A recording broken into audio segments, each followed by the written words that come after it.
are flashes flying across my mind. And these flashes bring back memories of the last 9 times that I've stepped on the stage. For some, this is a stage. For some, this is a platform. For some, this is an opportunity. But for me, this is my playground, where I can come and speak unabashedly and with feeling, without any prying eyes and without any judgment. The topics that I've chosen to speak about, right from acid attacks to the pursuit of happiness to a girl like you to breaking stereotypes, are all messages that I strongly stand for. However, as I take this playground one last time, I'm here with a message that I truly believe in with every fiber of my being. Furthermore, this is the toughest, the realest, and perhaps the most important letter I'll ever write in my life. This letter is to you, and to you, and to you. This letter is the present of today, and the future of tomorrow. Don't make young girls believe that their worth is measured on a fairness scale. Don't make young boys believe that their abs and their biceps are the testimony of their masculinity. Don't make young girls believe that their first school is the kitchen. Don't make young boys believe that tears and mental moves are a mark of their day. Start teaching young girls that waxing, makeup, and clothing is their decision. Start teaching young boys that waxing, makeup, and clothing is their decision. Teach people about their privilege. Teach people about their privilege because there are women in Yemen who are considered only half a witness because of their gender. Teach people about their privilege because there is no law, no statute to protect men from the bloodthirsty act of rape. Teach people about their privilege because men rarely ever get paternity leaves. Teach people about their privilege because the women who need feminism don't realize that it exists. Ask for strong female protagonists in movies that can inspire young girls. Ask for strong male protagonists in movies who are conflicted about their sexuality.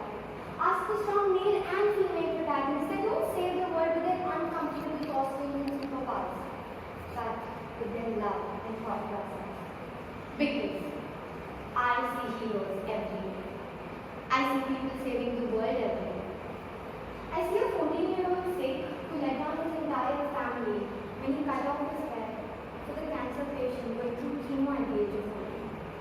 I see Whitney Brown Young, a 26-year-old model who built a depot that redefined beauty standards for young girls and boys across the globe. I see the lady in my building walking her son to the store to buy him his first doll, even though the aunties and uncles call him gay. I see my father's friends leave abusive relationships, even though people refuse to believe that women can place hands on men. Because I see heroes every day. I see people saving the world every day. I see people realizing and accepting that they don't fit in labels. Instead of teaching young boys not to hit girls, let's teach them not to hit anyone. Instead of teaching boys to protect only girls from rape, let's teach them that rape has no gender and can happen to them too. Instead of teaching young girls that their virginity is a gift, let's teach them that their presence is. Instead of teaching young girls that the end goal in life is to marry, let's teach them that the end goal in life is to be happy. Let's teach young girls and boys that education isn't something that has to be earned or fought for. Because I refuse to live in a world where a girl 3 years younger to me has to get shot in the head for people to put down guns and pick up books and pens. I refuse to live in a world where thousands of people have to die on their way to work because someone somewhere decided that their political agenda is more important than the lives of innocent humans. I refuse to live in a world where a girl gets acid thrown on her face because she said no to a guy. I refuse to live in a world where we question a man's masculinity in terms of width and length. I refuse to live in a world where we label each other with names that I can't find the courage to use in front of you all. I refuse to live in a world that is fueled by constant violence, hate, and judgment. We are the idealists that fail to realize that we're a part of the problem. You heard that right. You and I are a part of the problem. We're the same people that talk about accepting each other, then silently judge people for being themselves. We're the same people that will judge a 50-year-old woman for getting Botox or fillers to hide her own insecurities.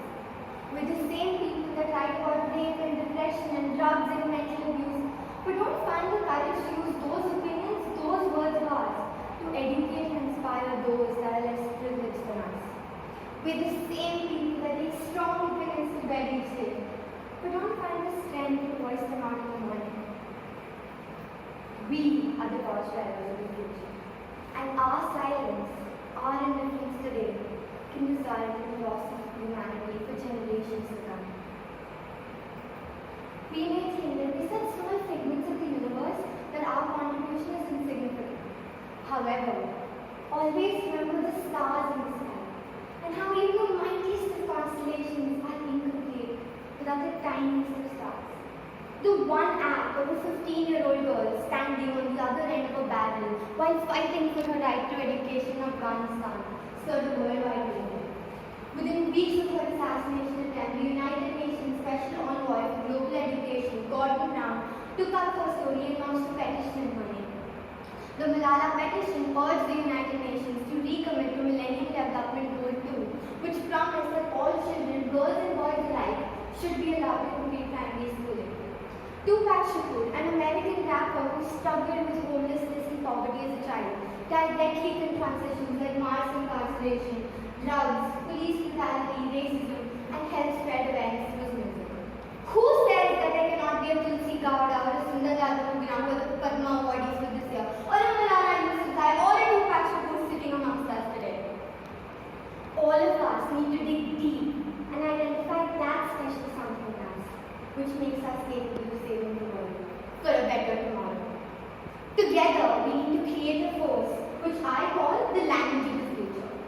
This language isn't what is taught in schools. This language isn't what is native to a particular state or a country. This language doesn't belong to Hindus or Muslims or Sikhs or Christians. This language transcends ethnicities to lay the foundation for a better tomorrow. This is the language of love, peace, acceptance, and equality. Or as I call it, this is the language of the future. This is the language we need to use to stop questioning, judging, and discouraging people who are trying to seek happiness in their own way. This is the language we need to use when a girl or a boy, my age or yours, is shamed or harassed or threatened. This is the language we need to use when a girl or a boy is the object of what we so casually call locker room talk. This is the language we need to use when aunties nonchalantly sit there and say, Vipasha would look prettier if her skin was lighter. This is the language we need to use when a girl says no and a man somewhere doesn't seem to comprehend. If we cannot adapt to this language, what have we really learned? Whatever it is, we need to unlearn, and we need to unlearn right now. It is time that this language takes the forefront and becomes part of mainstream communication. Because if it doesn't, because if this language is used by me and you, we might as well be the cause of trends across the globe. Because if this language is used to propagate love and to condemn hate, we might as well be letting the doctors, leaders, and activists of tomorrow turn into murderers, rapists, and bullies. You and I have a privilege. Instead of using this privilege as and when it suits our needs and convenience, let's use it for at least one of the many things that I spoke about today. Let's use it to switch to the language of love, peace, acceptance, and equality. Not for ourselves, not for our parents, not for our teachers, but for a better tomorrow. Because I see heroes every day. I see people saving the world. Over to you, Gavel.